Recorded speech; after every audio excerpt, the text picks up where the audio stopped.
अस्सलाम वालेकुम, कैसे हैं आप लोग। उम्मीद है सब लोग ठीक ठाक होंगे। हाँ तो भाई हम बैठे हुए थे वेटनरी के पास क्योंकि हमारा शेरू बीमार हो गया था। शेरू हमारी कैट है तो इंतज़ार कर रहे थे, वो कोई और पेशेंट आया हुआ था एक डॉग आया हुआ था, उसको उसका चेकअप हो रहा था, उसका ट्रीटमेंट हो रहा था, तो बड़ा मुश्किल हो रहा था देखना। मैंने थोड़ी सी वीडियो बनाई थी, बेचारा इतना तड़प रहा था कि बस देखा नहीं जा रहा था। अब देखें, हल्का सा नज़र आ रहा होगा, बहुत तकलीफ़ में था। लेकिन अब वो बीमार होते हैं तो ट्रीटमेंट करवाना पड़ता है ना। एक तरह से ये भी हमारे फैमिली मेम्बर की तरह ही होते हैं, बिल्कुल छोटे बच्चे की तरह। शेरू तो हमारे यहाँ बिल्कुल ऐसा है जैसे एक छोटा बच्चा। बस अब इसका ट्रीटमेंट शुरू होने वाला था और मेरा दिल धक धक कर रहा था। बहुत मुश्किलों से जो है कंट्रोल किया हुआ था कि कैसे वीडियो बनाऊंगी, लेकिन मैं बना रही थी ताकि मैं शेयर कर सकूं कि किस तरह से ट्रीटमेंट होता है। इसके नेल्स बहुत बड़े हो गए थे तो इसने अपने आप को ज़ख्मी कर लिया था। सर के ऊपर से इतने इसने नाखून मारे कि इतना बड़ा ज़ख़म बन गया और उसकी वजह से इसको इतना शदीद फ़ीवर हो गया। 103 इसको फ़ीवर हुआ था। ये अभी इसके पहले नेल्स कट रहे हैं, फिर इसका ट्रीटमेंट करेंगे। वो बहुत तड़प रहा था। ज़ाहिर है जानवर कंट्रोल में कहाँ आते हैं, लेकिन इन लोगों को तो तरीका पता होता है सारा, तो ये कंट्रोल करके बैठे हुए थे। उसके नेल्स कट रहे थे तो बड़ा तड़प रहा था कि मुझे किसी तरीके से जो है छोड़ दिया जाए और मैं भाग जाऊं यहाँ से। शक्ल देखें कितना मासूम बना हुआ है ना, वैसे बहुत शरारती है, बहुत शरारती है, बहुत ज़्यादा। इतना तकलीफ़ में हो रहा था। इन लोगों को इतनी ट्रिक होती है ना काटने की, हम लोगों ने घर में तो कभी कोशिश ही नहीं की काटने की। बहुत डर लगता है कि कहीं उसकी फिंगर पर कुछ ना हो जाए। बहरहाल बच्चे तो मेरे साथ आए नहीं थे, बच्चों की तो जान है, वो तो रोने ही लग जाते। मुझसे ही नहीं देखा जा रहा था, इतना बड़ा उसके ज़ख़म हो रहा था। और फिर जब वो ट्रीटमेंट करवाते हुए वो तड़प रहा था ना जिस तरीके से, तो बस मैं तो कभी बाहर जा रही थी, कभी अंदर आ जाती थी रूम में, फिर बाहर चली जाती थी। मतलब बिल्कुल भी बर्दाश्त नहीं हो रहा था। इस तकलीफ़ से शेरू के मुंह से भी जो है वो झाग से निकलने लग गए थे, इतनी शदीद उसको तकलीफ़ हो रही होगी। उन्होंने सुन किया था, लेकिन बहरहाल सुन वगैरह भी कहाँ ऐसा असर करते होंगे।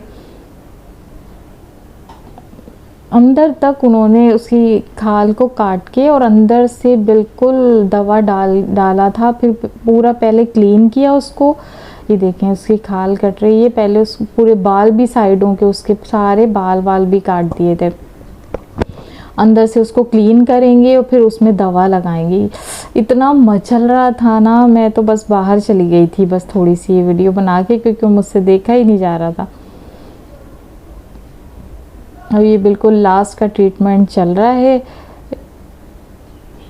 ये देखें पैर कैसे मार रहा है। अभी इसके नाखून बड़े हुए होते ना तो इसका हाथ ही ज़ख्मी हो जाता बंदे का, लेकिन अब नाखून तो पहले कट चुके थे ना, इसलिए अब ये कुछ भी नहीं कर सकता था। बहरहाल ट्रीटमेंट हो गया। हम लोग जो है वो इसको लेके आ गए थे घर पे। मेरी तो बेटी का हाल बुरा हो गया था, बेटा तो था नहीं जो वो देखता, वरना तो वो ले जाने ही नहीं देता। बहुत तकलीफ़ हो रही होती है देखकर। एक बच्चे की तरह पला है हमारे घर में, छोटा सा था, 2 महीने का जब आया था।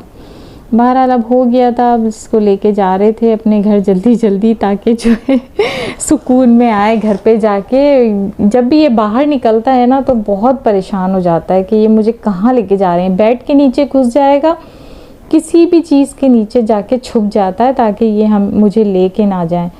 और जब ये टोकरी देख लेता है कि टोकरी आ गई है, अब ये मुझे लेके जाएंगे। अक्सर ऐसा होता है कि हम लोग हैदराबाद जाते हैं तो इसको साथ ही लेके जाते हैं, ज़ाहिर है छोड़ के तो नहीं जाएंगे। तो बस ये फिर ऐसे ही कर रहा होता है। बहरहाल दवा वगैरह इसको दी तो ये सही हो गया था। अब ये मैंने कुछ शॉपिंग की थी, चीज़ें मंगवाई थी, तो मैंने कहा ये आप लोगों के साथ शेयर कर लूँ। ये मोबाइल मंगवाया था बेटे के लिए, इन्फिनिक्स 10 प्रो है, नोट है। बहुत ज़बरदस्त मोबाइल है, 128 GB है ये, और 8 GB इसकी रैम है। कैमरा 16 मेगापिक्सल है और स्क्रीन 6.95 है। बहुत ज़बरदस्त कैमरा है, इतना अच्छा इसका रिज़ल्ट है कि एक एक चीज़ वाज़ह हो रही थी इससे। बहरहाल कैमरा मोबाइल लेना था उसके लिए, तो हम लोगों ने यही चूज़ किया क्योंकि मेरी बेटी भी इन्फिनिक्स यूज़ कर रही थी, तो उसका भी काफ़ी अच्छा मोबाइल है, उसका नोट 7 है और ये नया आया है अभी नोट 10 प्रो। तो ये वाला ही हमने मंगवाया। इसकी चीज़ें मैं आपको दिखा रही हूँ कि इसके साथ क्या क्या आया था। तो ये खुल नहीं रहा था मुझसे, लेकिन बहरहाल एक हाथ से कोशिश। ये डॉलर आया था ये डॉलर बैक कवर पे लगाने के लिए इन्होंने दिया था। फेक डॉलर है, जाहिर सी बात है। और इसका प्लास्टिक का ये बैक कवर आया था। चार्जर इसका बड़ा महंगा था, मतलब बड़ी एहतियात से यूज़ करना। 8000 का तो सिर्फ चार्जर था ये। अगर चार्जर इसका जो है वो ख़राब हो जाता तो 8000 का लेना पड़ेगा हमको। और हैंड फ्री वगैरह नहीं दी थी इसमें, यही चीज़ें थी। ब्लैक कलर था, हल्की सी शाइन थी इसके ऊपर, बहुत खूबसूरत सेट था।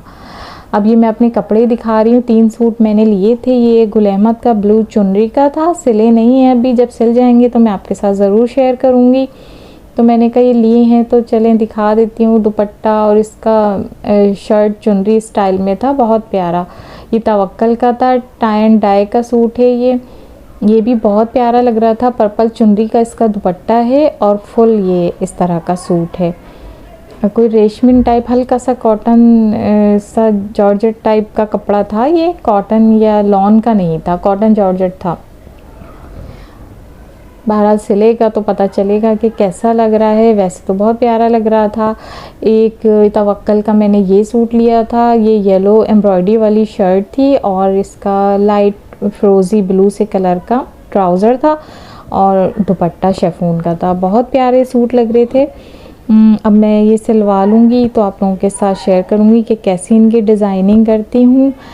तो बस यही शेयर करना था। अगर मेरा व्लॉग अच्छा लगा हो तो प्लीज़ लाइक शेयर करिएगा, दुआओं में याद रखिएगा। अल्लाह हाफ़िज़।